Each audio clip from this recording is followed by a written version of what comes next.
और अगर कोई इंसान खुद को जलाकर खाक शोले के बजाय एक छोटी सी चिंगारी भी गिर जाए ना, अब खुश? और तुम कहते हो आग से खेल रहे हो। इंसान के दामन पे अगर है तो तैमूर ग्रुप ऑफ इंडस्ट्रीज के अगले वारिस हो, फिर आप क्या कहेंगे? सनी ओवर कॉन्फिडेंट है कि बेवकूफ। किसके लिए ले रहा है ये? ये लो, शिफा को दे देना। तो लम्हों में सब कुछ खाक हो जाता। कहीं कोई गर्लफ्रेंड तो नहीं पाल रखी इसने? इतना प्यार करने वाला शौहर मिलेगा, आप एक लफ्ज सुनने को भी तैयार नहीं है। बेवकूफ बीवी होगी जो खुश नहीं होगी। हम दोनों के बीच की बातें उसे क्यों? उसके घर वालों ने उसके खिलाफ इतनी खुद अपने बारे में डिस्कशन किया करो उसके साथ। को समझते क्या है आप? ये बातें डिस्कस करने वाली हैं उसके साथ? जो कहना चाहो कह लो। मुझे क्यों डिस्कस करते हो कि मुझे क्या? तुम्हारी बीवी हूँ ना, क्यों पता है हमारा पर्सनल मैटर है मास।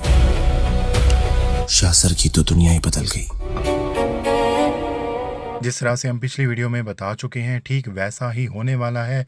अलियान चोरी के इल्ज़ाम में जेल जाने वाला है और उसकी जॉब भी चली जाएगी, जिसकी वजह से उमैर का इलाज करवाना और भी कठिन हो जाएगा। इस सारी चीज़ का मलबा शिफा की शादीशुदा ज़िंदगी पर पड़ने वाला है, क्योंकि उसके बाद शिफा मजबूर हो जाएगी कि वो जॉब करे। शाजर इस मामले में भी शिफा की फैमिली की पूरी मदद करेगा, उनके ऊपर एहसान लगाएगा और उसे बदले में सिर्फ और सिर्फ एक चीज़ ही चाहिए होगी कि वो शिफा के करीब रह सके और शिफा उसी की ऑफिस में ही जॉब करना शुरू हो जाएगी। लेकिन उससे पहले आप ये देखने वाले हैं कि शाजर को उसका बाप तैमूर बहुत ज़्यादा समझाने की कोशिश करेगा, क्योंकि तैमूर के लिए बिल्कुल भी एक्सेप्टेबल नहीं होगा कि शिफा एक शादीशुदा लड़की उसके घर की बहू बने और उनका बैकग्राउंड भी बहुत मिडिल क्लास होगा। तैमूर को ये बात बिल्कुल पसंद नहीं होगी, लेकिन शाजर उसकी एक बात सुनने के लिए तैयार नहीं होगा। शाजर अपने बाप को साफ साफ बता देने वाला है कि उसके बाप को सोसाइटी में उसके इमेज की पड़ी हुई है, लेकिन शाजर तो शिफा के लिए अपना आप सब कुछ बर्बाद कर सकता है। शाजर के इस जुनून की वजह से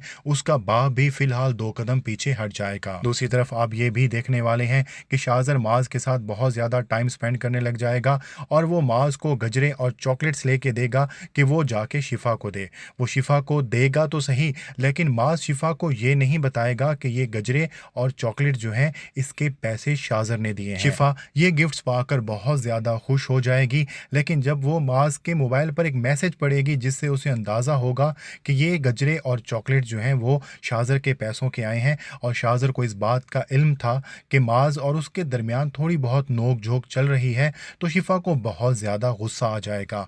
वो शाजर को पहले ही नापसंद करती है और माज ने अपनी पर्सनल बातें भी शाजर से शेयर की हुई होंगी, इसलिए वो माज से अच्छा खासा ना सिर्फ गुस्सा करने वाली है बल्कि अपनी सास का भी लिहाज नहीं करने वाली और उसको साफ साफ बता देने वाली है कि वो शाजर से कोई भी उसकी बात शेयर ना करे। माज यहाँ पर बड़ी मुश्किल में फंसने वाला है, क्योंकि शाजर के उसके ऊपर बहुत ज़्यादा एहसानात होंगे और वो एहसानात पे एहसानात करता जाएगा, उसे उधार के पैसे भी देना शुरू कर देगा और वो नहीं चाहता कि वो शाजर की दोस्ती को ख़त्म करे और ये भी नहीं चाहता कि वो शिफा को गवाए और माज इस हालत में बहुत बुरी तरह फंस जाएगा।